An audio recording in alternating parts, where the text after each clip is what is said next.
Gyvenimo būdo pokyčiai yra ir jie būtini. Tai pirmas mėnesis, tai aišku, yra pereinamas laikotarpis. Tai ten tenka maitintis labai atsargiai ir trintų maistu, praktiškai grįžtama į kūdikystę. Trumpai vienam mėnesiui, po to palaipsniui yra pereinama prie mitybos, kuri rekomenduojama po operacijos. Ką tai reiškia? Tai reiškia, kad yra tam tikri produktai, kurių rekomenduojama vartoti mažiau arba visai nevartoti. Ir tai yra daugiau susijęs su vadinamais lengvai pasisavinamais angliavandeniais.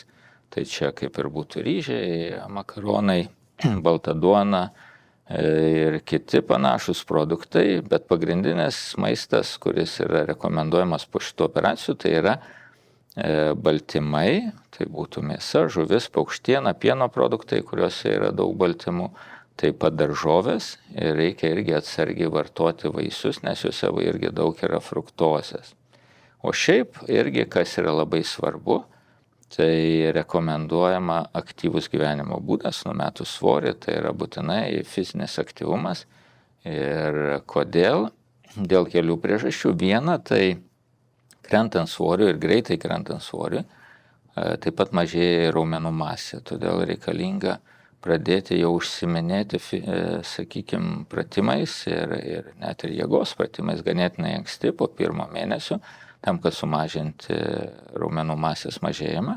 Fizinis aktyvumas padeda vėliau išlaikyti tą numestą svorį. Manodaktaras.lt